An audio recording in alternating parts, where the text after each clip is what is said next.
What's going on, everybody? So I'm gonna jump straight into this one. Basically this is how I got nearly 10,000 pre-sales on my indie comic series, and I only had one review, and it was bad.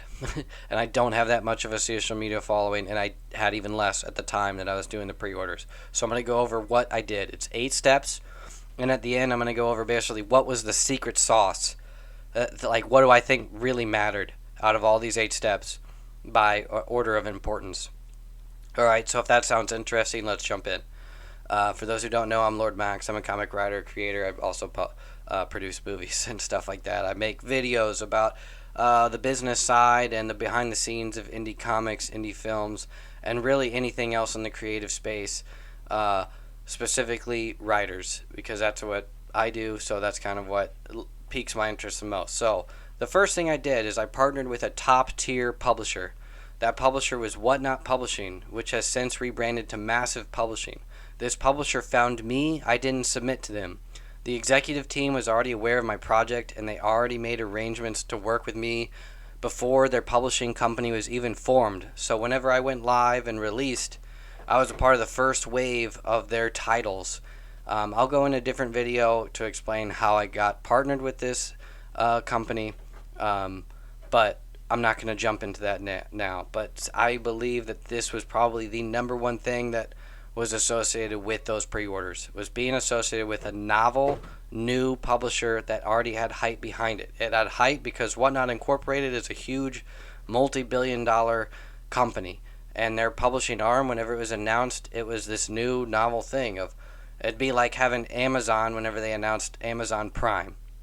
Whatnot is sort of the Amazon of comics, or at least the collectibles market.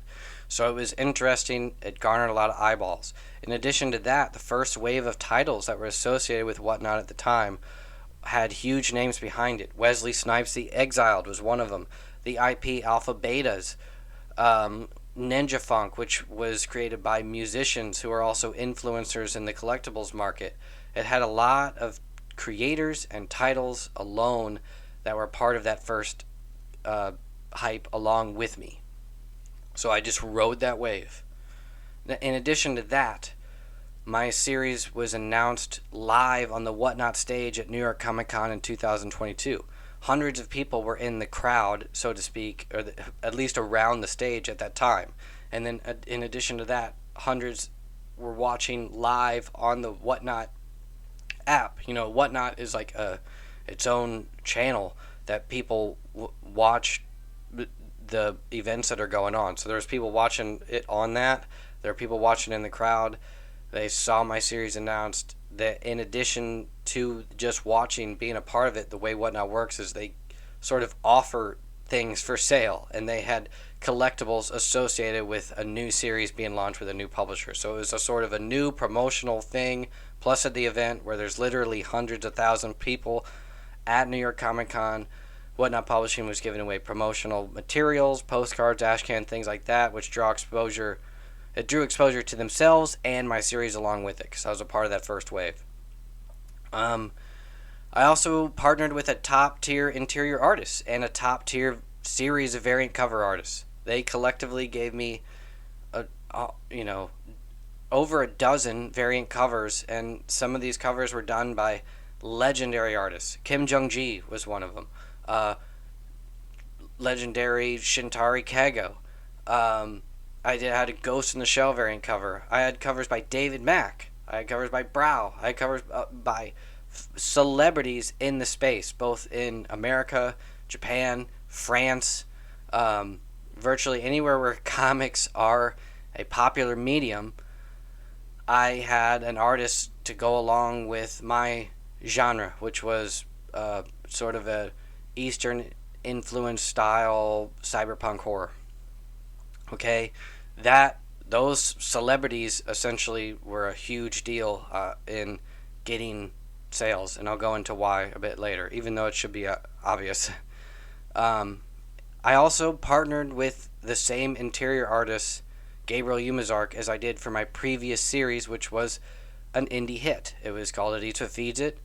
And even people that didn't read it recognized the name. It came out at a time where that name was sort of popular. It was a key trending it came out when Something is Killing the Children.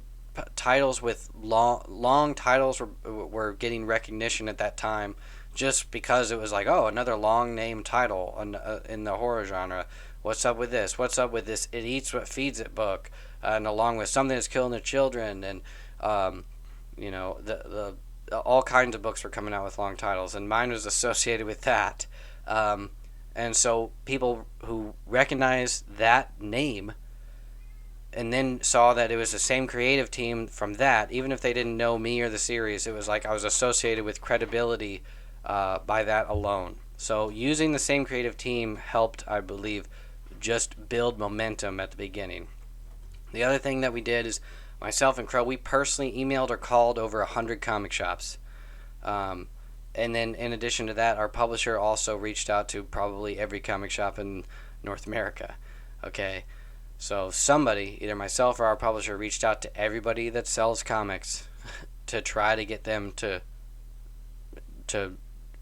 go in on the hype. All right. Another thing I did is I created Facebook ads. I didn't spend that much. I spent $250. I spent $15 a day for about 14 days during the pre-sale period. And this resulted in about 3,000 link clicks to my website. On my website, on the homepage, at the very top of the page, I linked to websites where people could pre-order the series and watch a trailer for the series. I made a pretty good trailer using popular music from a band that is known, and I got permission from the band to use it. The trailer worked. It at least drew eyes to then the websites and so on. The websites I used were Midtown Comics and Things from Another World. These were the two comic shops that allowed people to pre-order books from their website with a simple link click. Downside is people have to pay shipping. The upside is that whenever people do pre-orders, they get discounts usually through those websites. So people that are already willing to pay shipping, I got a lot of pre-orders through that. So that's the best way I know of how to handle pre-orders with people doing stuff online, is to link to websites like Midtown, Things from Another World, on your own website. All right, the other thing I did is I reached out to review sites, podcasters, YouTubers. I think Crow and I personally contacted about 30 or 40 people. Of those, only like one person actually, a couple responded, but only one actually went live during the pre-order period, and that was the website cbr.com. And they gave us mostly a negative review. They praised the artwork, but they kind of hated on the writing. And to be honest, they may be right in their judgments. The book is very heavy on action, short on dialogue. The cliffhanger is not a super mind blower. But all that said, we really did draw in a lot of the strong anime, cyberpunk fans, and of course our loyal following from It Eats What Feeds It. Which goes into my next thing that we did, is I had an email list. Okay, now I started building this email list back whenever I started comic writing in general, and that was with my webtoon Fall Peak, and that was we started that in 2018. I think we went live with it in 2019, and we started the email list at that same time. So since 2019 to 2023, we gained naturally, I think, about 2,000 people on the email list. It's grown since then, but at the time, whenever I was launching Liquid Kill or doing the solicitations and the pre-orders, there was about 2,000. And of that 2,000, probably about 200 to 300 regularly read the emails. And I'm not that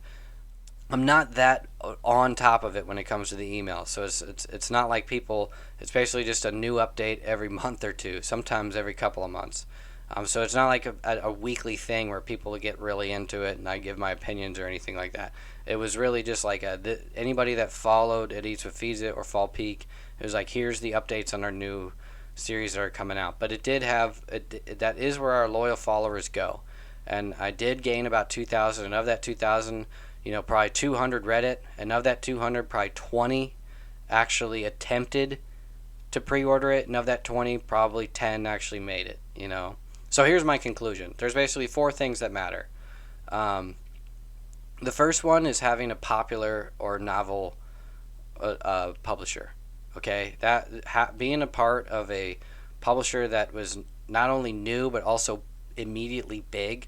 There are other series that whenever they launched, they were getting, 100K sales for their issue ones, like, Wesley Snipes the Exiled and Ninja Funk. Their books had huge hype. Mine wasn't quite, there. I probably, caught the tail end of that first wave.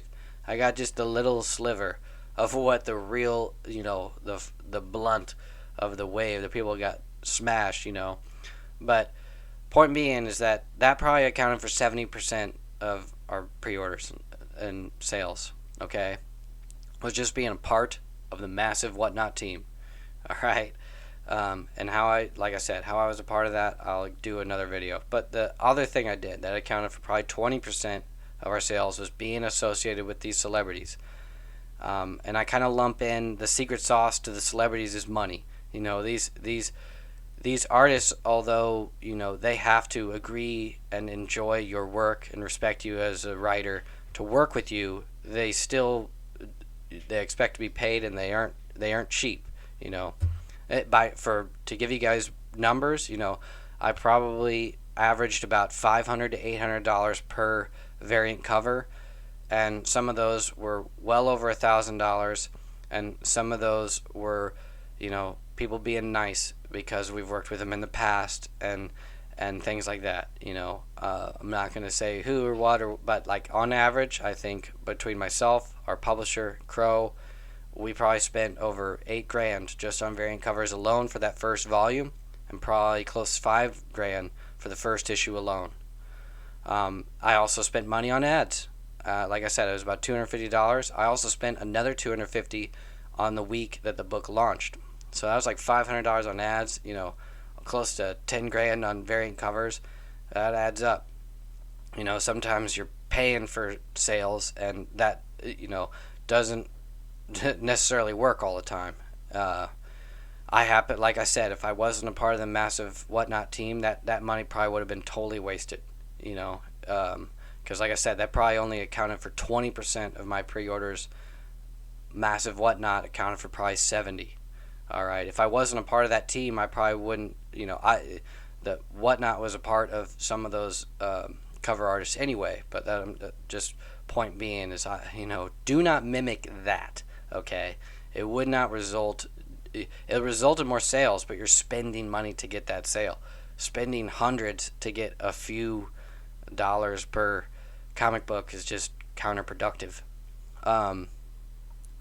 The other thing I had that I think was sort of the secret sauce is previous fans, a previous hit. And that's another thing that's like it can't really mimic that, but you can mimic the email list.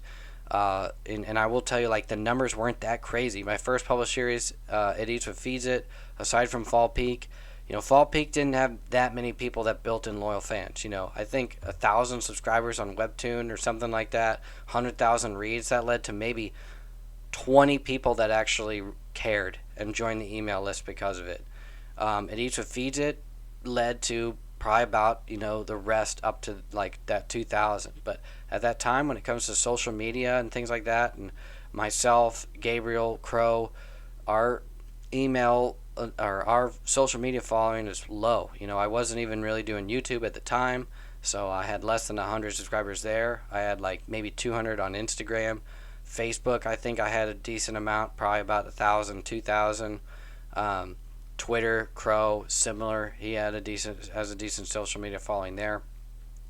But it's not that much to really move the needle. 1,000 subscribers leads to less than 10% of that actually led to like fans. And of those fans, how many actually did pre-orders? Probably 100 or less. At least I can't guarantee that. That's based upon people that reached out to me and like said I ordered it. I only know of probably about 100 that did that out of the nearly 10,000 that total. Not exactly sure where that falls, but it's pretty low on the percentage of what actually moved the needle and actually led to sales. But it is important. So like I was saying, it's probably goes like your email list, and then just like money spent on celebrities and ads, and then the very top is just being partnered with a top tier publisher, top tier artist. And that's really all I did. I don't know how much of that you guys can mimic, but I just wanted to get it out there as like that's what I did. That's basically the steps we took. And if you want to learn more about like the fine details and other numbers and other data and like how I got with the publisher and how I got up with these artists and how I actually was able to do the things that led to this, the money that was spent on Liquid Kill came from the profits from It Eats What Feeds It. So it does all feed into each other. So if you want to learn more, I have a website, hovencrow.com. I offer services. I do edit comics. I do review scripts and things like that. I do have ebooks that are out on how to write and market comic books. I have, of course, you want to read my own books, Liquid Kill, It Eats What Feeds It. We have another one that's coming out. I can't say anything about it yet, but I will. You can follow my email list and everything else. It's all at hovencrow.com. Thanks for watching, everybody. Catch you later. See ya.